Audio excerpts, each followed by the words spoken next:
¿Cómo están? Gracias, como siempre, por venir aquí a informarse a TES Noticias, un canal que siempre viene verificando notas, un canal que siempre viene informando las cosas de manera que podamos contrarrestar las incongruencias que dice la oposición aquí en México, así como estar viendo también los logros y entender que en tantos sexenios tampoco esas cosas se venían haciendo como se han venido haciendo en este sexenio. De antemano les quiero pedir una disculpa si me ven que ando leyendo no tan bien, debido a que tengo conjuntivitis en los ojos y eso hace que tenga la vista lampareada. Es como cuando volteas cualquier persona a ver un foco o al sol y luego voltea para otro lado, ¿cómo ven la vista? Eso es lo que causa la conjuntivitis, que yo nunca la había sufrido. Dentro de esos factores, dentro de esta información, hay que informar, antes de pasar a cómo se le preguntó a nuestro presidente en la conferencia,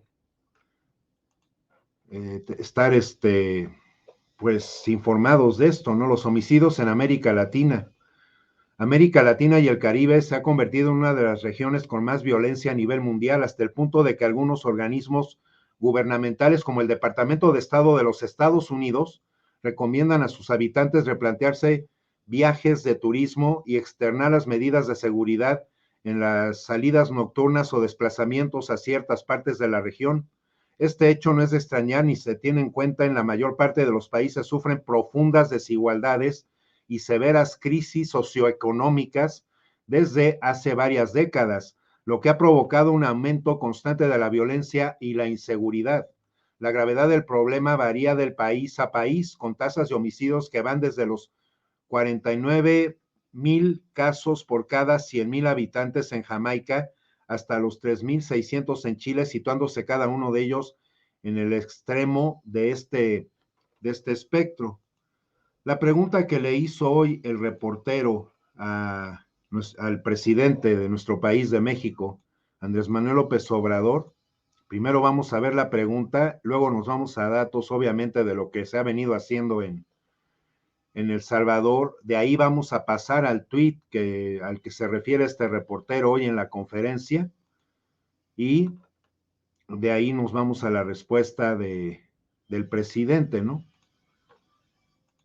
Vamos a ver primero la pregunta.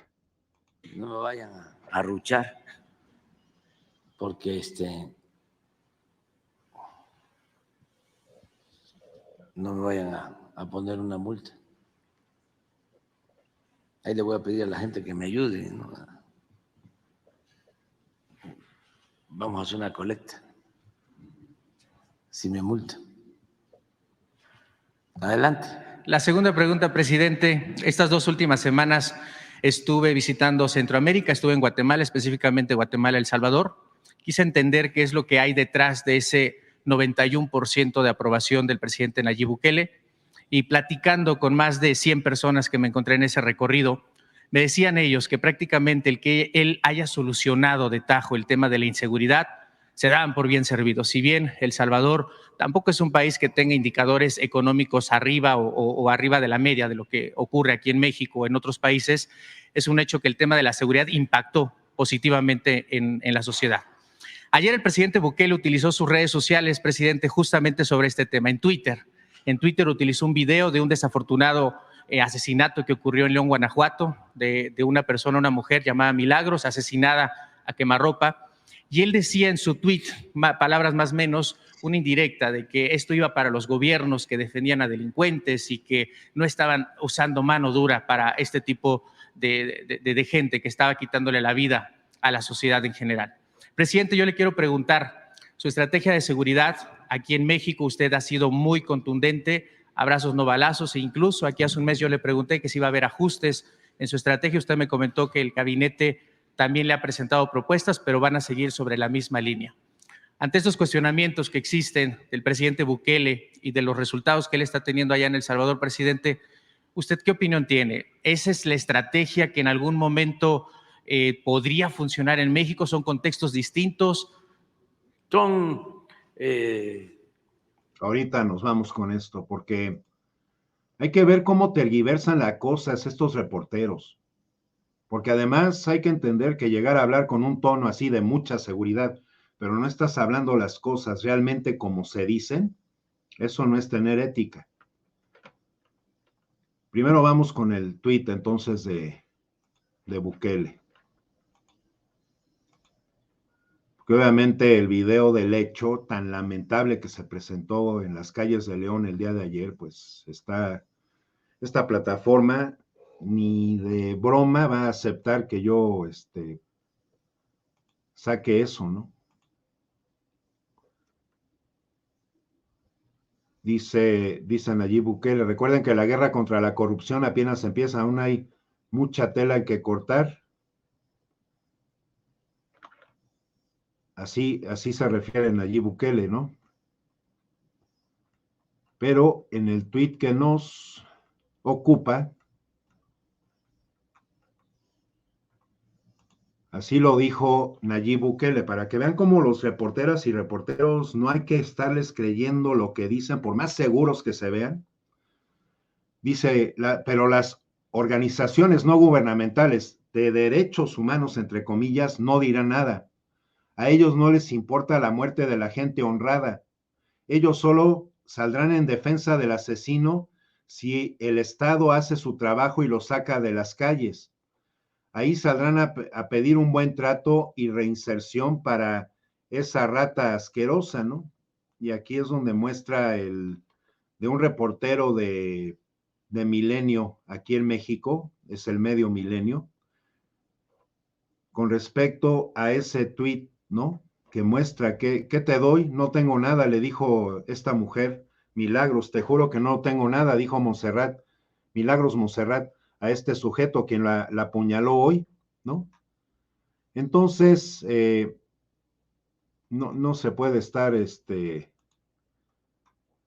mostrando un poquito, ahí vemos a esta mujer y ahí vemos a esta persona atrás de ella que la asesinó y después el video se vuelve bastante explícito, ¿no?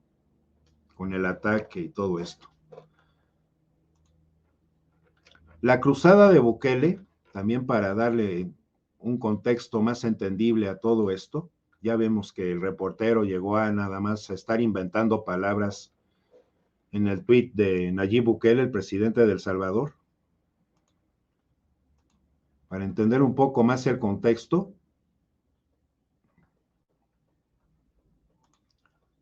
así como lo dijo este medio mexicano, cruzada de Bukele contra las bandas encarcela 64,000 pandilleros en menos de un año. Esto en el tuit, el presidente de El Salvador jamás se refiere a esto, ¿no? De tener mano dura, como llegó a decirlo el reportero. El estado de emergencia en El Salvador cumplirá un año en marzo de 2023.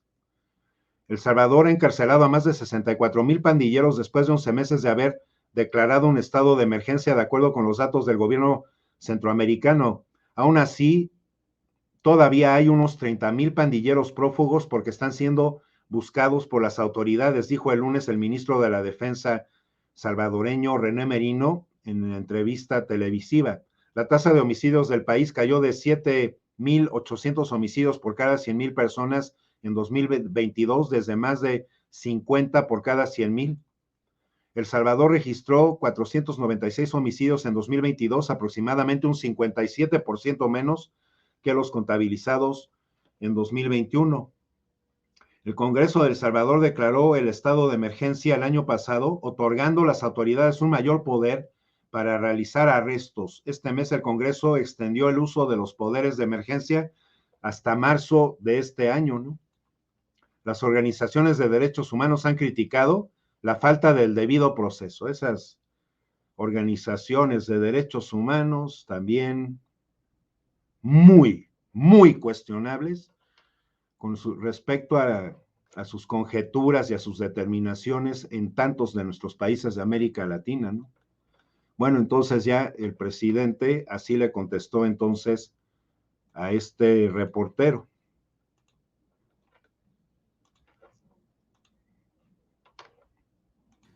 Realidades distintas y también concepciones diferentes.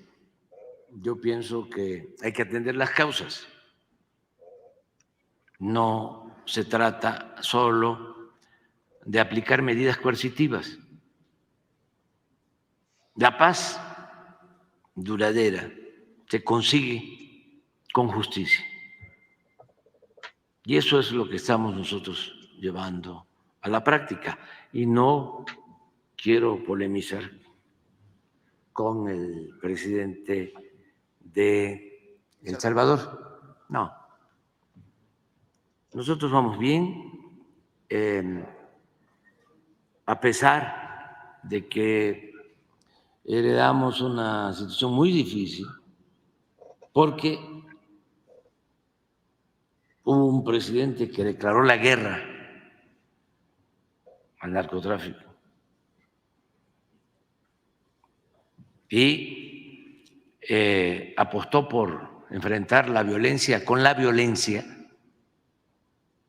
Eso agravó la situación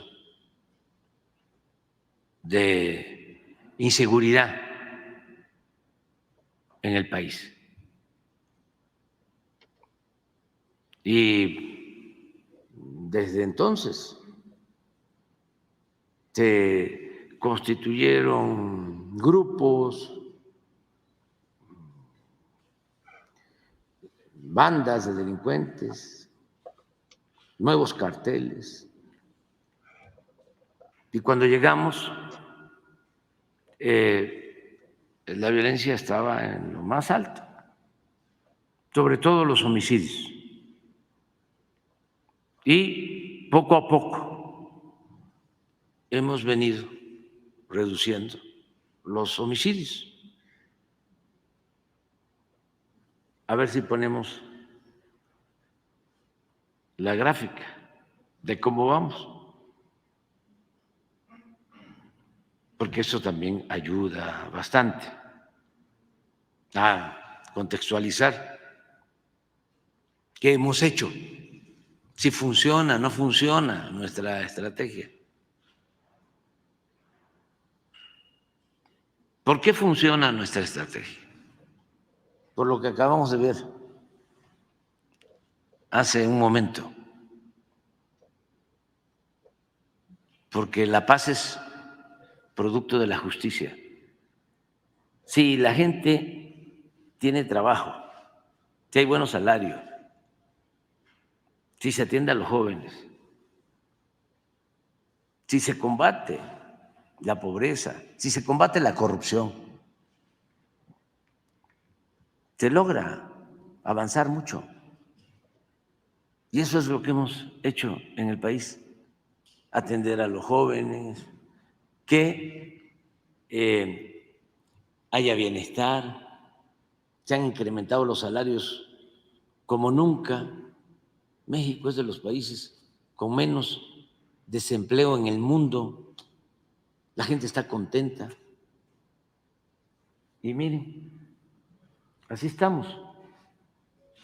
Pero, ¿por qué no ponemos por gobiernos? Así como vimos de cómo ha disminuido la desigualdad en este gobierno, miren, los homicidios con Salinas, desde que llegó hasta que se fue, aumentaron 9.2. Con Cedillo disminuyeron los homicidios, 31.2. Ya con Fox aumentó el número de homicidios en 1.6.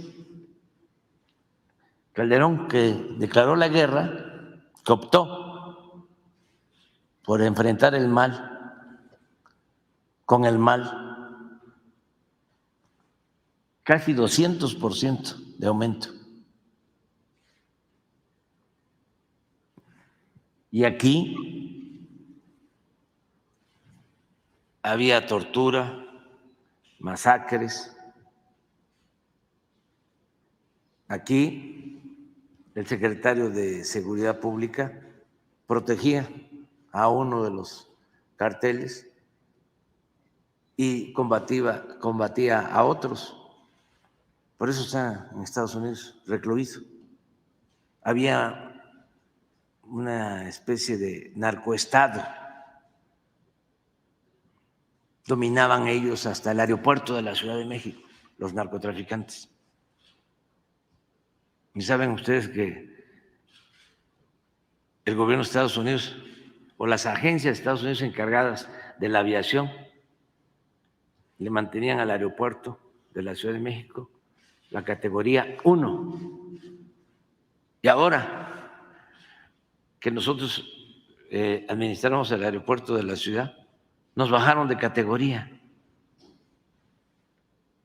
Cuando manejaban el aeropuerto los narcotraficantes, la agencia de Estados Unidos encargada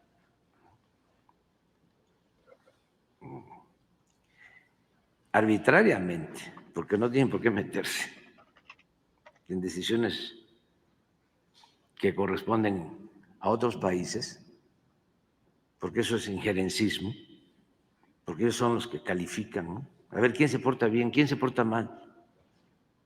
No hay gobierno mundial. Cada país tiene su gobierno y somos libres. Bueno, pues esa agencia, en el tiempo en que aplicaban operativos para, creo que se llamaban operativos 21-40, ¿cómo se llamaban los operativos cuando Calderón en el aeropuerto? 35-45. Todo el mundo tenía que voltear a ver para otro lado y se callaban. Como 1 hora o más tiempo para bajar droga en el aeropuerto de la Ciudad de México.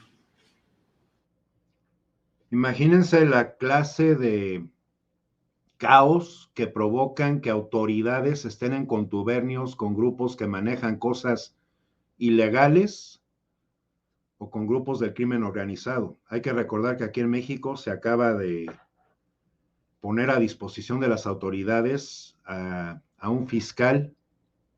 Es la primera vez inéditamente en este país que se pone a disposición de las autoridades y bajo prisión preventiva a un fiscal.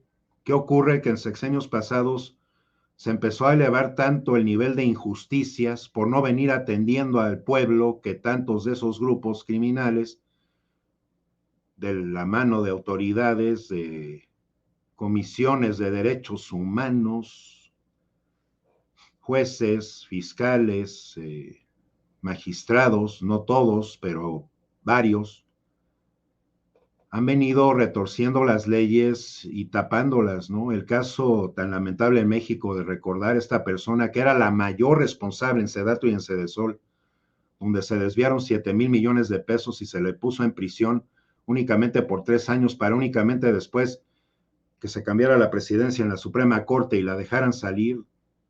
Son temas indignantes y son temas que siguen mostrando que estos personajes mantienen el nivel de injusticia a niveles realmente preocupantes. La desatención al pueblo es lo que viene creando también aquí en México la situación de que tantas personas se dedicaran al huachicol, al robo de gasolina, que al país le costaban 95,000 millones de pesos anuales. El privilegiar la educación le quitó la oportunidad a tantas personas en 3 sexenios de poder seguirse por el buen camino.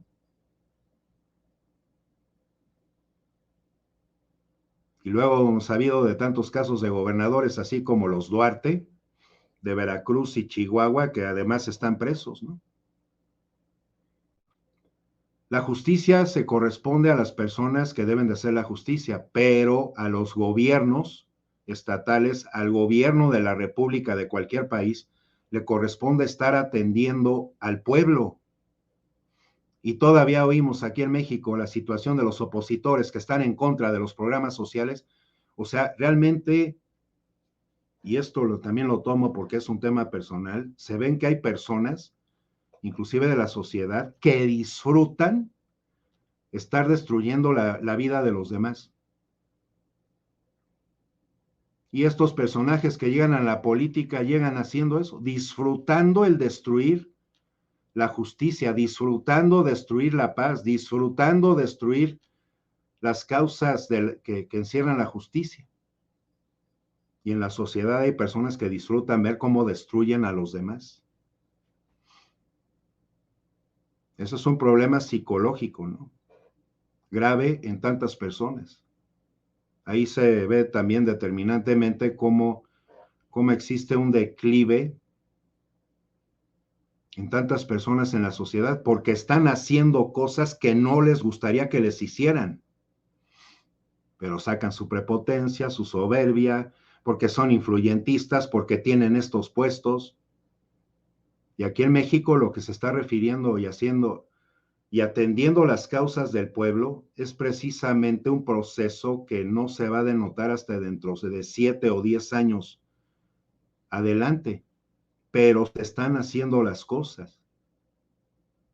Se sigue atendiendo al pueblo, es más probable que estos índices de criminalidad vayan descendiendo y descendiendo, se siguen incrementando los sueldos mínimos, hay oportunidades de trabajo para un gran porcentaje de la población.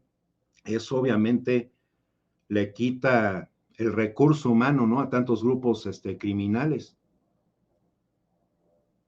Y la justicia, si empieza a actuar como tal, a ver las cosas con el criterio adecuado, deja de estar ayudando influyentismos, de estar pagando favores con favores, obviamente eso también va a ayudar a las causas del país, no es solamente profesionalizar a las policías, a que sepan actuar con ética, que también se les atienda por los insumos de mantenimiento de patrullas, de obtención de sus uniformes, porque eso también en tantos estados se sufre cuando se es policía. Entonces también ahí los policías no tienen tanto de dónde agarrarse, porque tampoco los apoyan sus altos mandos, y los altos mandos empiezan a tomar determinaciones bastante extrañas. Presidentas o presidentes municipales que también los dejan desatendidos, y de ahí se crea ese círculo vicioso. Vamos a entendernos de que las cosas se tienen que atender, vamos a atender las cosas, entender las cosas de que la justicia se debe de establecer con personajes éticos, con valores, con principios, que se estén atendiendo las cosas debidamente sin estar viendo con quién, que no tengamos tantas personas en el Poder Judicial que anden pagando favores con favores, porque eso es parte también de la corrupción, y la corrupción es parte también de lo que retroalimenta tanto de la injusticia a nivel social, a nivel legal, a nivel de avance y de progreso en un país. Y vamos a ver que el periodismo, pues, que deje de andarse manejando con una bola de chicanadas, ¿no?, que se salen a decir, así como el ejemplo de este reportero que se soltó de su ronco pecho algo que realmente no dijo Nayib Bukele, pues. Y también que tantos de esos personajes, incluyendo youtuberos, que se alejen de su egolatría, de su egocentrismo.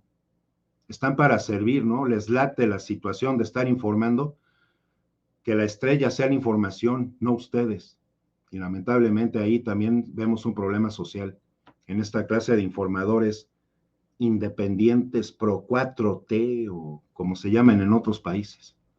Gracias por informarse aquí en TES Noticias. Les recuerdo que tengo este problema de conjuntivitis, que ya me lo estoy tratando. Ustedes recordarán que cuando comencé con el canal, digo, no sé qué tanta gente desde que comenzó el canal se sigue informando, pero tuve que salir con mis lentes oscuros, que esto además me lo traté con una amiga oftalmóloga, me dio un tratamiento naturista y me mejoró mucho la vista, pero ahorita lo que me llegó y lo que me está afectando es una conjuntivitis. Les agradezco que me comprendan, y en caso de que algún momento no pueda estar leyendo correctamente sus comentarios o los artículos que salgo a leer, que es con lo que me sustento en la información, me puedan comprender con eso. Y yo les avisaré si ya me mejoro al 100% o qué ondas, ¿no? Ya sabemos que también en las mejoras de la salud también entramos dentro de un proceso. Gracias, que estén muy bien. Gracias por sus likes, por informarse aquí en TES Noticias, por compartir en sus redes. Nos vemos a la próxima.